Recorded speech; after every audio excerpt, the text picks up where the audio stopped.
Hello guys, welcome to episode 11 with OM Joe, and on this video we're gonna talk about, or I'm gonna share, what are the top 5 reasons as to why you're not getting hired yet. And this is applicable either you're applying for BPO, as EA, or as VA. So please watch until the end of this video, okay? So more on real talk to guys ha. So number 1 reason bakit hindi kayo na-hire agad or hindi pa kayo na-hire is because your resume isn't clear. Meaning, hindi naman kailangan maganda, hindi rin kailangan maraming design yung resume nyo. Ang pinaka-important is dapat malinaw siya. Right? Because recruiters can really scan your resume within 6 to 10 seconds. Yes, you heard me right. 6 to 10 seconds. Pag hindi nila nakita agad yung skills mo, yung experience mo, and even your contact details, mabilis yan lumipat sa next candidate. So, ang fix niyan, 1 page lang. 1 page, clean layout, tapos make sure that strong keywords yung ilalagay niyo sa resume nyo. Okay? Number 2 reason, you're not showing confidence or masyado kayong ninervyos during the interview, right? Remember na hindi mo kailangan maging fluent pagdating sa accent. Hindi rin kailangan na perfect grammar. Okay?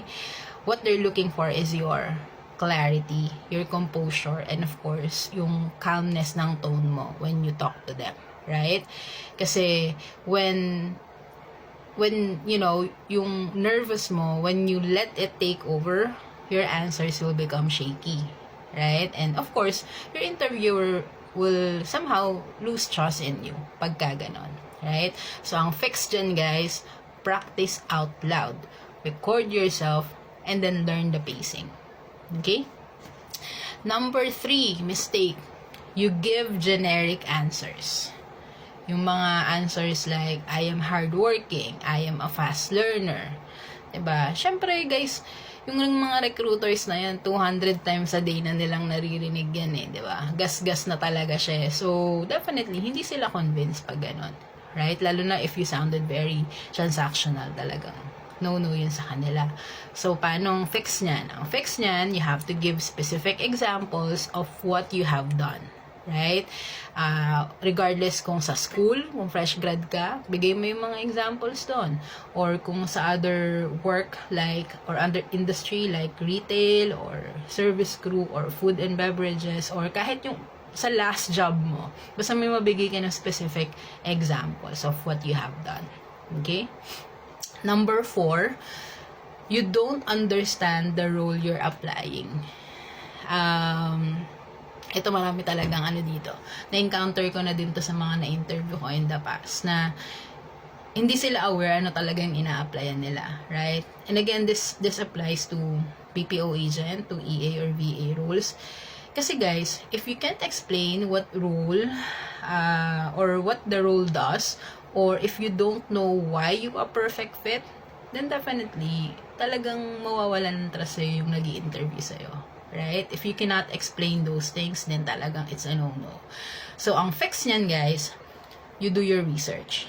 You go to Google or you use AI like Perplexity or ChatGPT para you can research on sa role na ina-applyan nyo.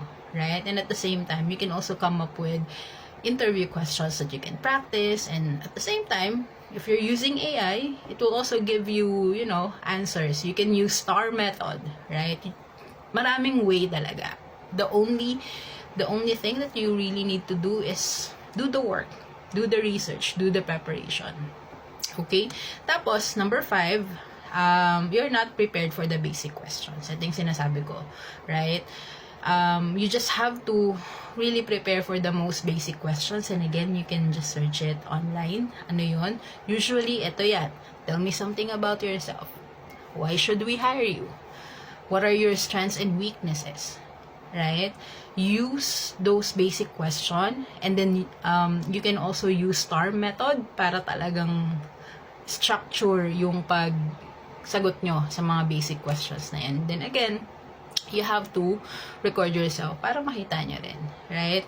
So again, ang fix para talagang prepared ka sa mga basic questions na itatanong sa'yo would be, you have to understand the meaning behind each question and you have to answer naturally.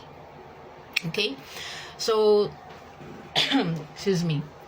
To wrap things up, if you're not getting hired yet, ito din yung dapat yung mindset nyo ha. It doesn't mean you're not good enough. There's a big possibility na hindi lang kayo fully prepared, and that is something that you can fix, right? So, kailangan nyo lang din maging optimistic, right? Na you have to keep learning, you have to keep practicing, and of course, you have to keep showing up. Kasi guys, part ng pag-apply is ma-reject, right? And you gotta make sure that if there's any rejection, you take it to heart, you take it to heart in a sense na you have to know what are your opportunities during that interview. Kaya important din na if the interviewer asks you if you have any question, tanong nyo, do you have any feedback about my application now or about my interview now? Sasabihin naman nila sa'yo yan right? Like, what are the things that you think I can work on pa? You have to be open to ask that to your recruiter. And sometimes, guys, yun din yung nagiging make it or break it. Kasi, nakikita ng recruiters, gusto nito, curious to sa room for improvement niya. I think there's a huge potential for this one. So, diba? So, wag kayong mawawala or wag kayong panghihinaan ng loob. Kasi normal ma-reject. Pero, ang hindi normal is hindi i-work on yung mga opportunities nyo. Or, worse, hindi nyo alam na may opportunities kayo. Feeling nyo ang galing-galing nyo na. Pero hindi kayo na natatanggap. Hindi ganon. Okay? There's always a room for improvement, and it's really your preparation that's really gonna set you up for success. Okay? I hope that gives clarity, and if bago ka sa channel na to, please follow me and also like na rin yung video. And if you have anyone or friends or families that you think would be interested in this kind of video, share nyo na lang din to sa kanila. Okay? So that's it, and thank you for watching until the end of this video. So I'll see you next time. Okay? Bye!